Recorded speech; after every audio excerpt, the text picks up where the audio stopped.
Avez-vous déjà regardé un membre de votre propre famille, quelqu'un dont vous connaissez chaque cicatrice et chaque rire, et senti que quelque chose, au plus profond de son âme, avait changé pour toujours? Avez-vous déjà senti un froid glacial là où il y avait autrefois de la chaleur? Une distance infranchissable dans un regard qui vous était autrefois familier? Bienvenue sur notre chaîne, là où les histoires de notre terre deviennent le miroir de votre cœur. Nous ne racontons pas de simples contes, nous explorons les fissures de l'âme humaine, là où l'amour et l'ambition se livrent une guerre silencieuse. Aujourd'hui, nous vous présentons l'histoire d'Adouni, une histoire que vous allez adorer. Une humble esthéticienne va apprendre, après des années de succès éclatants, que sa richesse a un prix que ses sœurs devront payer de leur sang. Restez jusqu'à la fin, car le sacrifice le plus terrible n'est pas toujours celui que l'on croit. Aimez cette vidéo et abonnez-vous. Les ancêtres veillent et apprécient le respect. L'air de village d'Ogmomosho était lourd, saturé du parfum de la terre humide après la pluie et de la tristesse collective. C'était un de ces après-midi où le soleil lui-même semblait hésiter à percer les nuages, comme s'il respectait le deuil qui avait enveloppé la concession de la famille Ayedemi. Folake, l'aîné des trois sœurs, n'était plus. Parti trop tôt, emporté par une maladie si soudaine, si agressive que les anciens du village hochaient la tête en murmurant que ce n'était pas une main humaine qui l'avait fauché. Au centre de la cour, assise sur une natte usée, Ayodele fixait un point invisible sur le mur de terre rouge. Ses yeux étaient secs, mais son cœur était une plaine inondée. À côté d'elle, leur mère, Iyafomilayo, se balançait doucement, son chagrin s'échappant en un chapelet de soupirs et de prières étouffées. Ayodele n'était pas seulement triste, elle était en colère. Une colère sourde, profonde, qui cherchait une cible. Elle la trouva lorsque la famille de Babatunde, le veuf de Folake, s'approcha pour présenter leurs condoléances pour la énième fois. La tante de Babatunde, une femme corpulente dont le bouba coloré semblait défier l'atmosphère morose, posa une main sur l'épaule d'Iyafumilayo. « Nous comprenons votre peine, dit-elle d'une voix faussement compatissante. Mais accuser notre gendre d'être un meurtrier, c'est une abomination. Babatunde aimait votre fille. » Ayodele se leva d'un bond, son hiro et bouba indigo semblant crépiter d'électricité statique.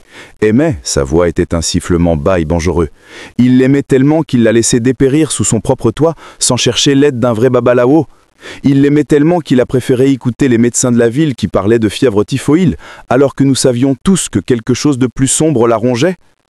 Le visage de Babatunde, déjà ravagé par le chagrin, se contracta de doueur. « Ayodele, s'il te plaît, ce n'est pas le moment. » Mais Ayodele était une rivière en crue. « Ce n'est pas le moment? Ma sœur est sous terre, Babatunde. Elle est partie avec l'enfant qu'elle portait, ton enfant. Et tout ce que vous trouvez à dire, c'est « calme-toi ». Vous voulez que je me calme alors que cet homme, elle le pointa du doigt, un doigt tremblant de rage, est peut-être un occultiste qui a sacrifié ma sœur sur l'autel de ses ambitions? Un murmure horrifié parcourut la petite foule. L'oncle de Babatunde s'avança, son agbada blanc amidonné semblait être une armure d'indignation. « Assez, jeune fille, tu dépasses les bornes. Montre un peu de respect pour les anciens et pour la douleur de ton beau-frère. » C'est à ce moment précis qu'un bruit se fit entendre. Un son étranger dans le concert des lamentations. Le ronronnement doux et puissant d'un moteur de luxe. Toutes les têtes se tournèrent vers l'entrée de la concession. Une Mercedes-Benz G-Wagon, d'un noir si profond qu'elle semblait absorber la lumière. C'est arrêté. Le silence tomba, un silence stupéfait. La portière du passager s'ouvrit, et une femme en descendit. C'était Adouni, la cadette des sœurs Adeyemi. Mais c'était une Adouni que personne dans le village ne reconnaissait vraiment. Elle portait des lunettes de soleil de création qui cachaient ses yeux, une robe en soie qui devait coûter plus que la récolte annuelle de cacao de la concession et des talons qui s'enfonçaient maladroitement dans la terre battue.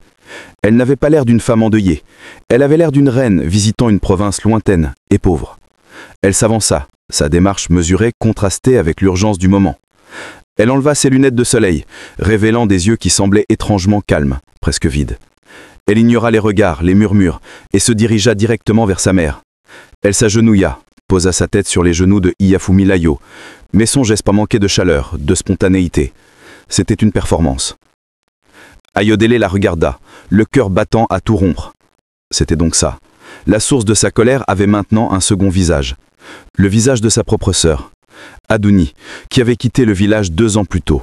Une simple apprentie esthéticienne avec rien d'autre que des rêves et quelques naïras en poche, et qui revenait aujourd'hui au milieu de leur plus grande tragédie, drapée dans une richesse insolente et inexplicable.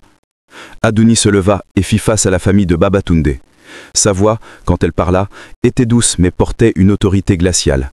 Il n'y a pas besoin de se quereller, la perte de Folake est une tragédie pour nous tous. Elle ouvrit son sac à main en cuir, en sortit une lasse épaisse de billets de 1000 naïras et la tendit à l'oncle de Babatunde. Ceci devrait couvrir toutes les dépenses funéraires, et encore plus. Prenez-en soin. Assurez-vous que ma sœur ait une funéraille digne d'une reine. Le geste était si choquant, si déplacé qu'il laissa tout le monde sans voix. Ce n'était pas une aide, c'était une transaction. Une façon de réduire leur chagrin, leur colère, leur sœur à une simple question d'argent. Ayodele sentit le blanc s'envoler. Elle s'approcha de sa sœur. « D'où vient cet argent, Adouni » demanda-t-elle à voix basse pour que seul Adouni puisse l'entendre. Le regard d'Adouni se durcit. « Est-ce vraiment le moment ?»« C'est exactement le moment, rétorqua Ayodele. Folake est morte dans la pauvreté, luttant pour chaque naïra pendant que tu te pavonnes dans des voitures de luxe. D'où vient cet argent ?» Adouni esquissa un sourire qui n'atteignit pas ses yeux. « J'ai bien succès, la gosse m'a été bonne. » Elle se détourna, mettant fin à la conversation. Elle passa le reste de l'après-midi à organiser, à donner des ordres, à payer des gens, transformant le rituel sacré du deuil en un événement d'entreprise. Plus tard, alors que la nuit tombait et que la plupart des visiteurs étaient partis, Adouni annonça son départ. « Je ne peux pas rester, j'ai des affaires importantes à la gosse. » Elle serra sa mère dans les bras, murmura quelques mots à Babatunde et se dirigea vers sa voiture sans même un regard pour Ayodele. Alors que le monstre noir s'éloignait, soulevant un nuage de poussière rouge, Ayodele resta figée dans le cœur lourd de pressentiments. C'est alors qu'elle vit quelque chose par terre, là où Adouni s'était tenu. Un petit objet d'aube noir, une petite poupée, grossièrement taillée dans du bois noir, avec des fils rouges enroulés autour du nuque. Un œil était incrusté d'un minuscule cori, l'autre était un trou vide. Un frisson glacial parcourut l'échine d'Ayodele, un frisson qui n'avait rien à voir avec la fraîcheur du soir. Ce n'était pas un jouet, c'était un fétiche. Et il sentait la peur, le sacrifice et un pouvoir ancien et maléfique. En le tenant dans sa paume, Ayodele sut avec certitude terrifiante que la mort de Folake n'était que le début. La gosse. La ville ne dormait jamais. Un monstre de béton et d'ambition qui dévorait les rêves et en forgeait de nouveaux dans ses entrailles bruyantes. Pour Adouni, la gosse était une conquête. Sa maison, une villa blanche et tentaculaire dans le quartier huppé de l'Eki phase 1, était son trophée. Les murs étaient hauts, surmontés de fils barbelés et de caméras de surveillance, isolant son sanctuaire de la clameur de la ville. À l'intérieur, c'était un autre monde. Un monde de marbre frais, de lustre en cristal et de baies vitrées donnant sur une piscine d'un bleu irréel. C'était un silence acheté à prix d'or. 2 jours après les funérailles, Adouni organisait une fête. Pas une fête de deuil, mais une célébration. Une pendaison de crémaillère extravagante pour une maison qu'elle habitait depuis 6 mois. Ses amis, un essaim de jeunes femmes au tissage impeccable et au rire strident, flottaient autour de la piscine, des coupes de champagne à la main. Elle parlait de voyages à Dubaï, de sacs à main coûtant le salaire annuel d'un fonctionnaire et de la beauté de la maison d'Adouni. « Ma chérie, tu as vraiment réussi !» s'exclama l'une d'elles, Nkechi, en admirant le salon. « Cette maison est un rêve, tu es la fille des Lumières !» Adouni sourit, un sourire parfaitement exécuté. « J'ai travaillé dur », répondit-elle, une phrase vague qui était devenue son mantra. Mais pendant qu'elle riait et trinquait, une partie de son esprit était ailleurs. Elle se souvenait de la nuit où elle avait signé le contrat pour cette maison. Pas avec un agent immobilier, mais dans une pièce sombre, faiblement éclairée, quelque part dans les profondeurs de l'île de Lagos. Elle se souvenait de l'odeur d'encens et de sang séché, de la voix rauque de la grande prêtresse, une femme dont le visage était un masque de scarifications anciennes. Elle se souvenait de la promesse faite, du pacte scellé. La richesse en échange d'une dîme de vie, une dîme de sang. Folake avait été la première. Son sourire se figea une fraction de seconde avant qu'elle ne le reprenne. Elle chassa le souvenir comme une mouche importune. Pendant ce temps, à des kilomètres de là, dans un quartier modeste de Surulere, Ayodele était assise devant sa machine à coudre. La pièce unique qui lui servait d'atelier et de chambre était étouffante. Le bruit du générateur de son voisin couvrait le bourdonnement de sa machine. Elle était couturière, une artisane talentueuse, dont les créations étaient belles, mais son carnet de commandes était maigre. Elle luttait pour payer son loyer, pour joindre les 2 bouts. Le fétiche trouvé au village était posé sur une petite étagère, enveloppé dans un tissu blanc. Elle n'osait pas le toucher à nouveau, mais elle ne pouvait se résoudre à le jeter. C'était une preuve, une encre pour sa suspicion grandissante. Son téléphone sonna. C'était sa mère. « Ayodele, ma fille, comment vas-tu ?» La voix d'Iyafumi Layo était plus légère, trop légère. « J'avais bien, maman. Et toi ?»« Ah, je vais très bien. Ta sœur Adoni est venue me chercher. Je suis chez elle à Lagos. Ma fille, si tu voyais cette maison, c'est un palais, un vrai palais. Elle m'a même acheté une voiture, une petite Toyota, pour que je puisse me dépasser. N'est-ce pas une bénédiction ?» Ayodele ferma les yeux. Une voiture. Pendant que Folake mourait faute de soins adéquats, Adouni achetait des voitures. « Maman, sois prudente, s'il te plaît. »« Prudente? De quoi parles-tu? Ta sœur est une bonne fille, elle prend soin de sa famille. Tu devrais venir, Ayodele. Viens voir par toi-même. Elle a dit qu'elle pourrait t'aider à ouvrir une grande boutique, te donner de l'argent pour commencer. Tu ne peux pas continuer à te tuer à la tâche comme ça. » L'offre était comme un appoint, brillant et tentant. Mais Ayodele sentait l'hameçon caché à l'intérieur. « Je viendrai te voir, maman, mais je n'ai pas besoin de son argent. » Contre son gré, elle se rendit à Lekki le week-end suivant. L'opulence de la maison la frappa comme une gifle. C'était plus qu'une maison, c'était une déclaration de puissance et de distance. Elle trouva sa mère dans le salon, regardant un écran de télévision plus grand que la porte de sa chambre. Iyafumi Layo rayonnait, portant un nouveau vêtement coûteux. Adoni descendit l'escalier en colimaçon, vêtu d'un simple cafetan de soie qui criait le luxe discret. « Ayodele, bienvenue !» dit-elle, sa voix neutre. Les deux sœurs se firent face dans le silence opulent du salon. La tension était si épaisse qu'on pouvait la couper avec un couteau. Iyafumi Layo, sentant le malaise, se leva. « Laissez-moi vous chercher quelque chose à boire. Je vais dire à la bonne de préparer du Chapman. » Une fois leur mère partie, Ayodele alla droit au but. « Maman m'a dit que tu voulais m'aider. » Adoni haussa un sourcil parfaitement épilé. « Je veux toujours aider ma famille, c'est mon devoir. » « Et d'où vient cette soudaine fortune qui te permet de remplir tes devoirs? Il y a 2 ans, tu partageais une chambre avec 3 autres filles à Mouchine. Aujourd'hui, tu vis dans un palais. Explique-moi, Adoni, parce que je ne comprends pas. » Adoni se servit un verre d'eau d'une carafe en cristal. Elle but une gorgée avant de répondre, ses yeux fixés sur Ayodele par-dessus le rebord du verre. « J'ai des affaires privées, Ayodele. Des investissements. Le genre de choses que tu ne comprendrais pas. » Le mépris dans sa voix était à peine voilé. Ayodele sentit une vague de froid la parcourir malgré la chaleur ambiante. Ce n'était pas seulement la maison qui était froide, c'était sa sœur. Il y avait quelque chose de vide en elle, un écho là où son âme aurait dû se trouver. « J'ai trouvé quelque chose au village, après ton départ, » dit Ayodele, observant attentivement sa réaction. « Une petite poupée en bois. » Le masque d'Adoni se figea une fraction de seconde avant qu'elle ne le reprenne. Une lueur de panique traversa ses yeux avant d'être immédiatement maîtrisée. Mais Ayodele l'avait vu. C'était tout ce dont elle avait besoin. « Je ne sais pas de quoi tu parles, » dit Adoni, sa voix un peu trop ferme. « Tu dois être fatigué par le voyage. » À ce moment, Ayodele sentit une présence dans la pièce. Un courant d'air frais, l'impression d'être observée par quelque chose d'invisible et de maléfique. Elle frissonna, ses yeux balayant les coins sombres de l'immense pièce. La maison n'était pas un foyer, c'était une cage dorée, mais une cage. Et elle comprit alors que sa sœur n'était pas la propriétaire des lieux, en était la prisonnière la plus précieuse. La vie d'Adoni était un théâtre, soigneusement orchestré. Chaque jour, elle jouait le rôle de la femme d'affaires à succès, la philanthrope généreuse, la fille dévouée. Elle ouvrit un spa haut de gamme à Victoria Island, un temple de la beauté où les femmes les plus riches de Lagos venaient se faire dorloter. C'est là qu'elle rencontra Dayo. Il était grand, charismatique, avec un sourire qui semblait pouvoir désarmer une armée. Il se présenta comme un promoteur immobilier, un homme dont l'ambition égalait la sienne. Il la courtisa avec une persistance acharnée, l'inondant de fleurs, de dîners dans les restaurants les plus chers, de mots doux murmurés à la lueur des bougies. Pour le monde extérieur, c'était une romance de conte de fées. Pour Adoni, c'était une distraction bienvenue, une illusion de normalité. Dayo était attiré par son aura de pouvoir, par l'odeur de l'argent qui l'entourait. Il ne posait pas de questions sur le passé, seulement sur l'avenir. Un avenir qu'il imaginait intimement lié à sa fortune. Elle le laissait croire qu'il la séduisait, mais au fond, elle savait qu'elle n'était qu'un pion dans son propre jeu. Pendant ce temps, la vie d'Ayodele suivait un chemin bien différent. Ses difficultés financières s'aggravaient. Le propriétaire de son petit atelier menaçait de l'expulser. Elle travaillait jusqu'à l'épuisement, ses doigts endoloris par les aiguilles, ses yeux brûlants de fatigue.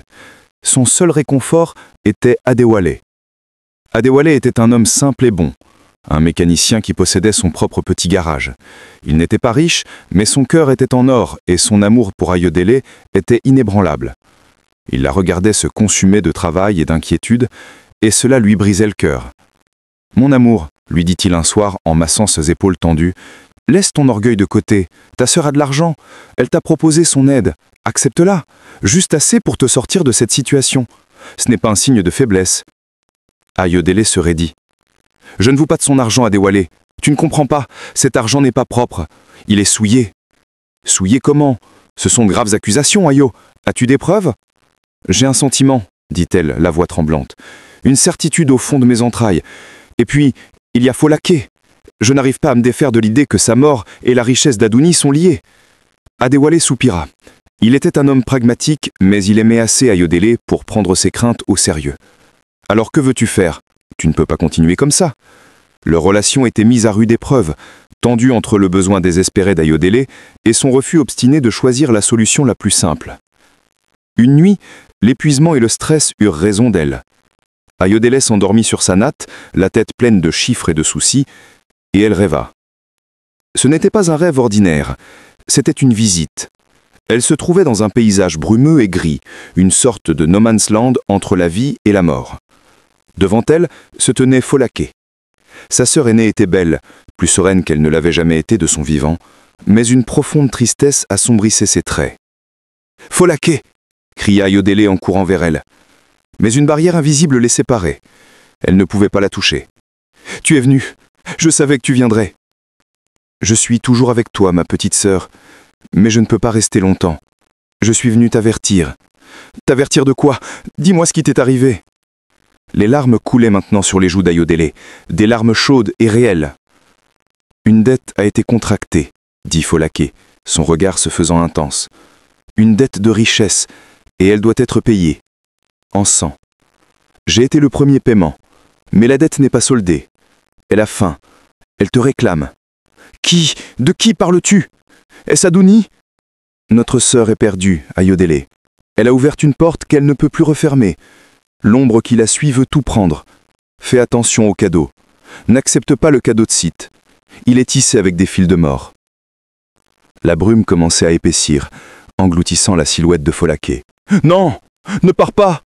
hurla Ayodele, sa voix se brisant de sanglots. « Je t'aime, ma sœur !» fut la dernière chose qu'elle entendit, avant que le brouillard ne l'avalisse complètement. Ayodele se réveillant en sursaut, le corps couvert de sueur froide, le cœur battant la chamade. Les larmes inondaient son visage. La douleur de la perte, la terreur de l'avertissement, la certitude écrasante que ses pires craintes étaient réelles, la submergèrent. Elle se recroquevilla sur sa natte, secouée de sanglots incontrôlables. Un son de pure agonie dans la petite pièce silencieuse. Elle pleurait pour sa sœur perdue, pour sa sœur égarée, et pour elle-même, prise dans un cauchemar dont elle ne voyait pas l'issue. C'était le point de rupture, le moment où la peur se transformait en une résolution de fer. Elle n'était plus seulement suspicieuse, elle était maintenant une guerrière, prête à se battre pour la mémoire de sa sœur et pour sa propre survie. À Letchi, dans la maison silencieuse, Adouni ne dormait pas non plus. La lune jetait des ombres longues et inquiétantes à travers les baies vitrées. Elle se glissa hors du lit, laissant Dayo endormi, et descendit l'escalier. Elle ne se dirigea pas vers la cuisine ou le salon, mais vers une porte discrète, cachée derrière une grande tapisserie murale. La porte menait à une petite pièce sans fenêtre. Les murs étaient peints en noir mat. Au centre se trouvait un autel d'ébène sur lequel reposaient des bougies, des bols de sacrifice et une statue grotesque et menaçante, une divinité sombre aux yeux multiples. Adouni s'agenouilla devant l'autel. La façade de la femme d'affaires confiante tomba, révélant une jeune femme terrifiée. « Grande mère des fortunes !» murmura-t-elle, sa voix à peine audible. « Je vous ai donné ce que vous avez demandé. Laissez-moi en paix maintenant. » Une voix sifflante semblait lui répondre, non pas de la statue, mais de l'intérieur de sa propre tête. Une voix qui n'était pas la sienne. « La dette n'est pas soldée. Le prix de la Sith est élevé. Tu as une autre sœur. Une sœur forte, pleine de vie. Son énergie nous nourrira pendant des années. Amène-la-moi. Les larmes coulaient sur le visage d'Adouni. Non, pas Ayodhélé, je vous en prie. N'importe qui, mais pas elle. La voix dans sa tête devint plus dure, plus cloide. Tu n'as pas le choix. Le pacte a été scellé. L'obéissance ou l'oubli. Amène-nous ta sœur, ou nous prendrons tout ce que nous t'avons donné. Et ensuite, nous prendrons ton âme. La pression de l'entité invisible était constante, un murmure empoisonné dans l'esprit d'Adouni. Chaque jour, la voix devenait plus insistante, menaçant de défaire le tissu de sa vie opulente. Ses affaires commencèrent à en souffrir. Un contrat majeur fut annulé sans explication. Les clientes de son spa se plaignaient de malaises étranges. La belle façade qu'elle avait construite commençait à se fissurer. Elle savait qu'elle n'avait plus le temps. Elle devait agir. Elle devait livrer Ayodhélé. Le plan qu'elle conçut était d'une cruauté diabolique, masqué sous les apparences de la réconciliation. Il y avait un grand mariage dans leur famille élargie, un événement qui réunirait tout le clan. C'était l'occasion parfaite. Adouni appela Ayodhélé. Sa voix était douce, pleine de remords calculés. Ayodhélé, ma sœur, je sais que nous avons eu nos différends. J'ai été distante et j'en suis désolé. J'aimerais que nous mettions tout cela derrière nous. Pour le mariage d'oncle Bizi, je veux que nous soyons de vraies sœurs à nouveau. Ayodhélé, encore secoué par son rêve, se méfiait. Que veux-tu, Adouni? Je veux t'offrir un cadeau de paix.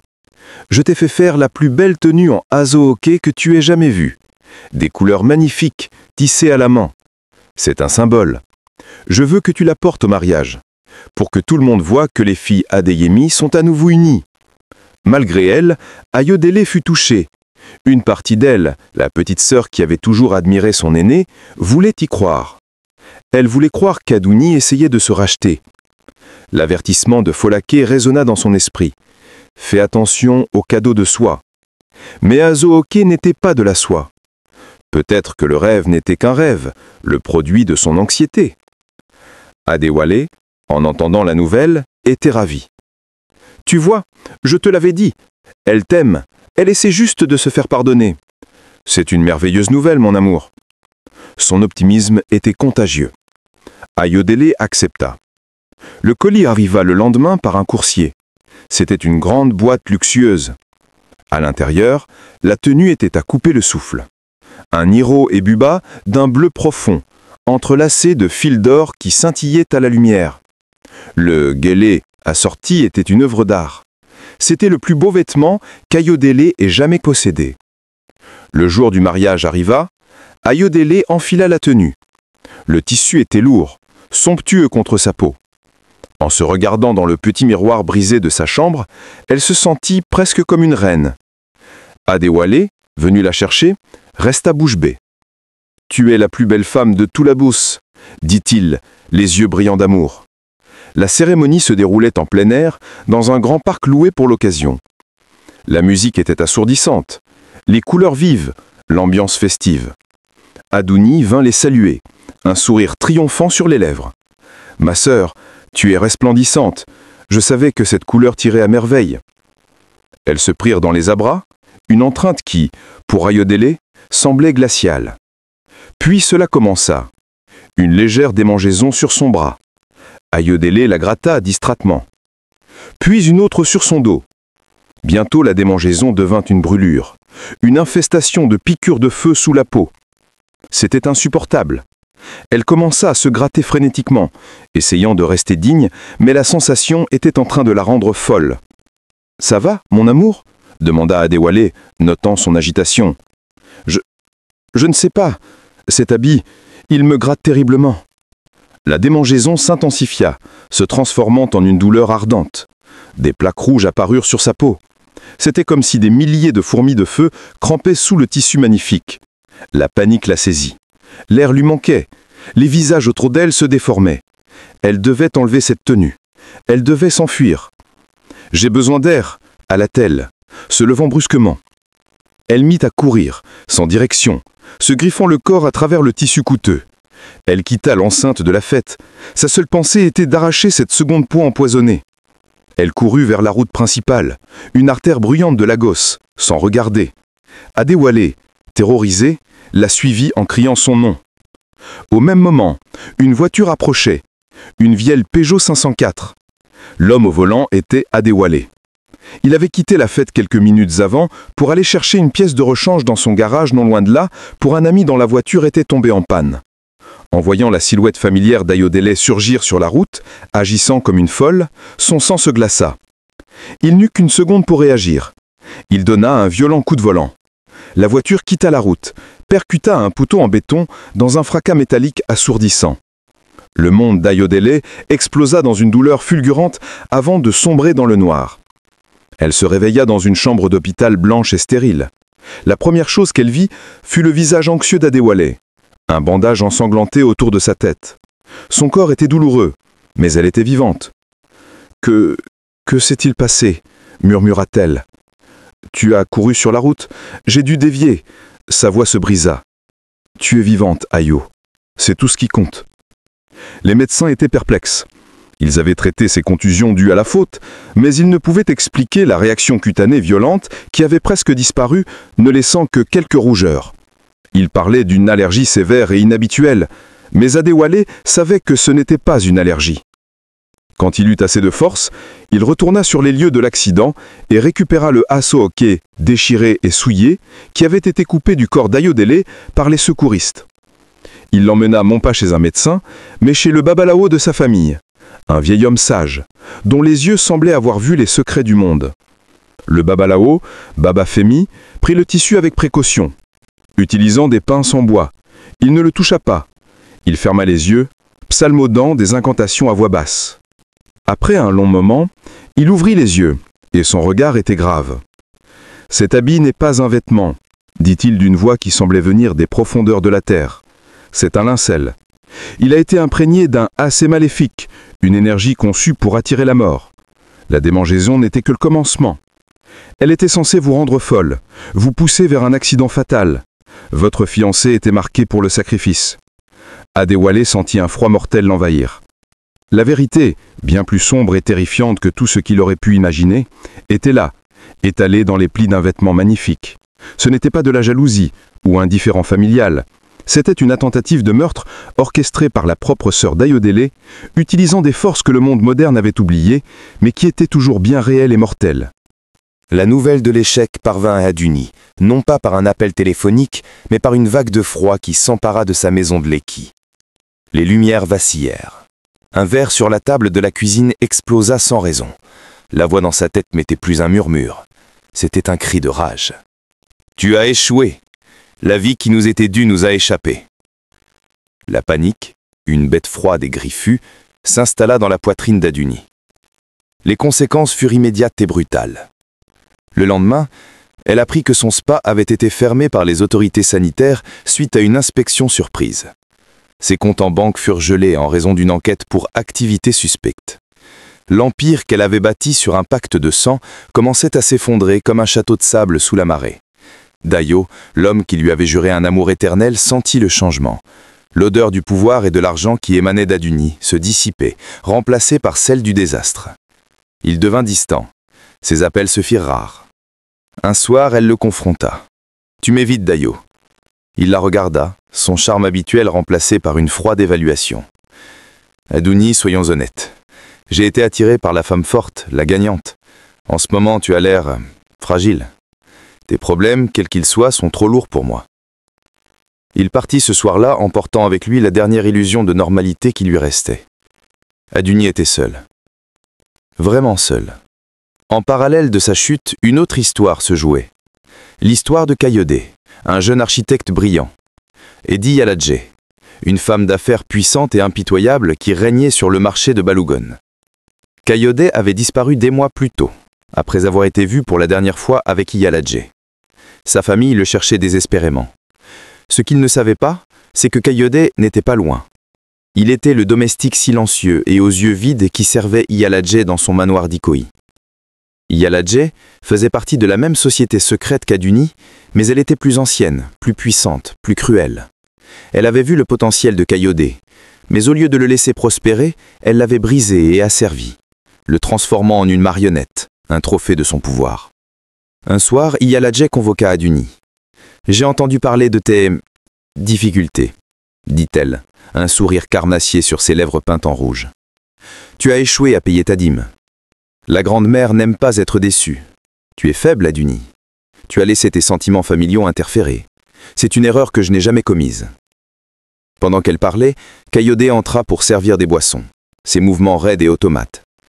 Le regard vide qu'il posa sur Aduni lui glaça le sang. C'était le destin qui l'attendait si elle ne parvenait pas à apaiser l'entité. Désespérée, Aduni commit une dernière erreur. Elle fit venir sa mère, Iyafumilyayo, et le fils de Folake, son neveu de 5 ans, Toby, pour qu'ils vivent avec elle. Elle se dit que leur présence la protégerait, qu'elle lui donnerait de la force. Mais pour la voix dans sa tête, ce n'était pas une protection, c'était une offrande. « Le sang de ta sœur était fort », siffla la voix. Mais le sang de son fils, le sang d'un enfant innocent, est encore plus puissant. C'est ta dernière chance. Offre-nous le garçon, et tout te sera rendu au centuple. Aduni se sentit vomir. Toby, le petit garçon qui avait les yeux de Folake, le dernier morceau vivant de sa sœur aînée. Il l'adorait. Le suivait partout dans la grande maison vide, l'appelant « Tata Maman ». Le sacrifier? L'idée était si monstrueuse qu'elle fractura ce qui lui restait de santé mentale. Pendant ce temps, Ayodele et Adewale ne restaient pas inactifs. Guidés par le Babalao, Baba Femi, ils se préparaient à une confrontation. L'entité qui s'est accrochée à votre sœur est ancienne et puissante. Elle se nourrit de l'ambition et se délecte du sang versé par les liens familiaux. Pour la vaincre, nous ne pouvons pas l'attaquer de front. Nous devons briser le pacte. Et pour briser le pacte, nous devons atteindre le cœur de votre sœur, ce qui reste d'humain en elle. La nuit décisive arriva. Une tempête tropicale s'abattit sur Lagos, un déchaînement de vent et de pluie qui semblait être le reflet du chaos à venir. Dans la maison de Leki, Toby prit une forte fièvre. Aduni le coucha, lui racontant une histoire pour l'endormir, son cœur se brisant à chaque mot. Une fois le garçon endormi, elle se rendit dans sa chambre secrète. L'hôtel semblait vibrer d'une énergie sombre et affamée. Tremblante, elle commença les préparatifs du rituel. Elle prit un petit couteau cérémonial, sa main si moite qu'elle faillit le laisser tomber. C'était ça ou l'oubli. Elle retourna dans la chambre de Toby. Le garçon dormait profondément, son petit torse se soulevant et s'abaissant au rythme de sa respiration fébrile. Aduni leva le couteau. Des larmes silencieuses coulaient sur ses joues. C'est alors que la porte de la chambre s'ouvrit doucement. Iyafumilyayo se tenait sur le seuil, une expression d'inquiétude sur le visage. « Aduni, que fais-tu avec ce couteau ?» Au même moment, un bruit fracassant vint d'en bas. La porte d'entrée venait d'être forcée. Des pas lourds montèrent l'escalier en courant. Ayodele et Adewale firent d'irruption dans la chambre. La scène qui les accueillit était un tableau d'horreur. Aduni, le couteau levé au-dessus de son neveu endormi, sa mère la regardant avec une incompréhension terrifiante. Baba Femi ne perdit pas une seconde. Il commença à chanter une prière puissante en yoruba ancien, sa voix forte et claire coupant à travers la tension. Il jeta une poudre blanche dans l'air, qui semblait briller d'une lumière argentée. Aduni poussa un cri, non pas de sa voix, mais d'une voix multiple, rauque et ancienne. Elle se tourna, ses yeux brillants d'une lueur inhumaine. Le masque était tombé. Ce n'était plus Aduni, c'était la chose qui la possédait. « Vous n'auriez pas dû venir », gronda la voix qui sortait de sa bouche. Elle se jeta sur Ayodele, mais Adewale s'interposa, la repoussant. La lutte commença, non seulement physique, mais spirituelle. Baba Femi continuait ses incantations, créant un cercle de protection autour du lit de l'enfant. Aduni, où la chose en elle semblait perdre ses forces, affaiblie par les paroles sacrées. Son esprit, longtemps réprimé, commença à se débattre pour reprendre le contrôle. Son regard se posa sur sa mère, dont le visage était une toile de pure horreur et de chagrin. Elle vit Ayodele, les larmes aux yeux, non pas de haine, mais de pitié. Le barrage qui contenait sa culpabilité et son désespoir se brisa. Le couteau tomba de sa main avec un bruit sourd sur le sol en marbre. Son corps fut secoué d'un spasme violent, et elle s'effondra. Quand elle releva la tête, la lueur inhumaine avait disparu de ses yeux. Il ne restait que la folie. Une folie née de l'horreur de ses propres actes. Elle regarda sa mère, un sourire dément sur ses lèvres peintes en rouge. « Vovo Ninima Fichelebe » cria-t-elle, sa voix se brisant. « Je vais vous utiliser tous pour le sacrifice. » Iyafumilyayo poussa un cri de douleur qui semblait venir des entrailles de la terre, le cri d'une mère qui comprend enfin qu'elle a perdu son enfant non pas à la mort, mais à quelque chose de bien plus pire. Elle s'effondrant. son cœur brisé par la vérité. Ayodele se précipita vers elle, tandis qu'Adewale maîtrisait Aduni, qui se débattait maintenant comme un animal pris au piège.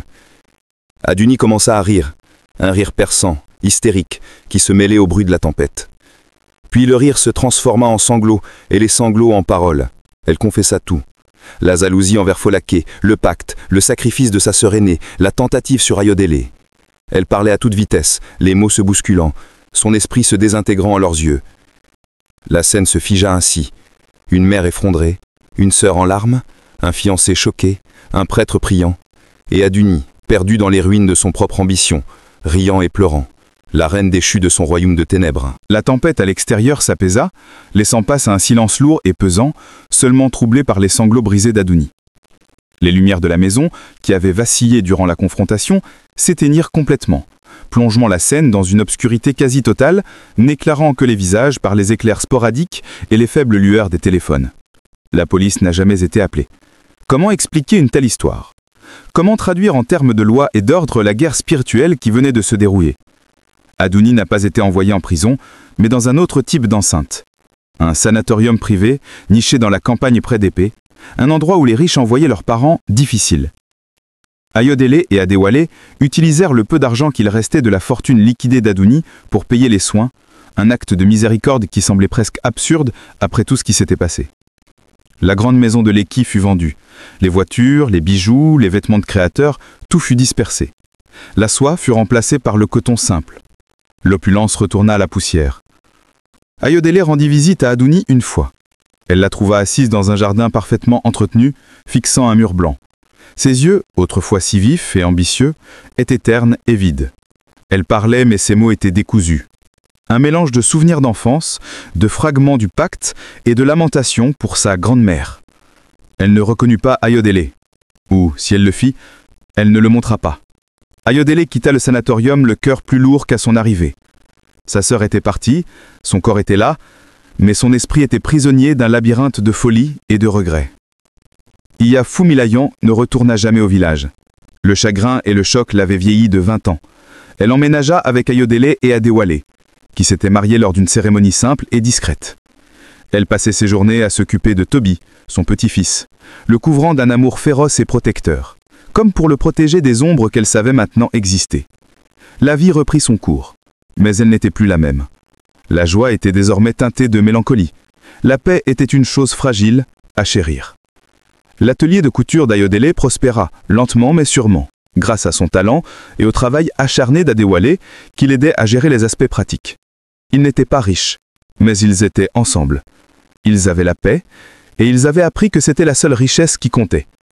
Nous avons commencé cette histoire en nous demandant si l'âme d'un être cher pouvait changer. L'histoire d'Aduni nous montre que oui, l'ambition peut être un acide qui ronge l'âme jusqu'à ce qu'il ne reste plus rien.